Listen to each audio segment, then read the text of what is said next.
शैतान अल्लाह ताला के दरबार में हाजिर होता है और कहता है मेरे रब, अय्यूब अलैहिस्सलाम तेरी इबादत इसलिए करते हैं कि उनको तुमने दौलत, आराम और खुशहाली दी है, अगर ये सब चीज़ें उनसे छीन ली जाए तो तेरी इबादत छोड़ देंगे, मुझे आजमाने की इजाज़त दे। अल्लाह ताला उसको आजमाने की इजाज़त दे देता है। फिर उसके बाद और कहता है कि अगर तुझको लगता है कि मेरे नेक बंदे तेरे बहकावे में आ जाएंगे तो जा।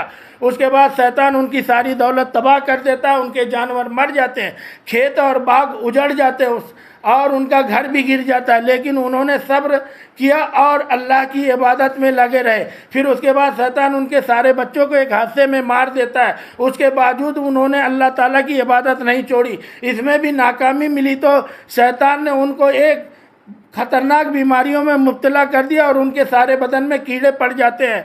लोग उनको शहर से बाहर निकलने पे मजबूर कर देते हैं और उनकी बीवी हज़रत रहीमा अलैहिस्सलाम उनके साथ रहती हैं और उनकी खिदमत करती हैं। एक बार हज़रत रहीमा अलैहिस्सलाम कुछ दवाइयाँ लेकर आई। अय्यूब अलैहिस्सलाम कहते हैं कि जब तक अल्लाह नहीं चाहता मैं कोई इलाज नहीं करूँगा।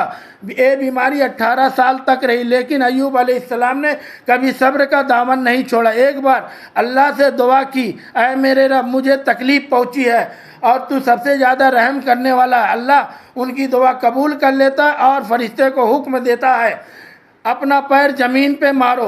वो ज़मीन पे मारते हैं, वहाँ से एक नहर जारी होती है और अय्यूब अलैहिस्सलाम उस नहर के पानी में गुस्ल करते हैं और उनकी सारी बीमारियाँ दूर हो जाती है और उनकी जवानी वापस आ जाती है। मंजर देखकर हज़रत रहीमा अलैहिस्सलाम बहुत खुश होती हैं और अल्लाह का शुक्र अदा करती हैं और वो पानी में गुस्ल करती हैं, उनकी भी जवानी लौट आती है। अल्लाह ने उनकी सारी दौलत वापस लौटा दिया और साथ ही उनको पहले से ज़्यादा बरकत और इज्जत अता की। हज़रत अय्यूब अलैहिस्सलाम की ये कहानी हमें सीख देती है कि सब्र और भरोसा इंसान की सबसे बड़ी ताकत है।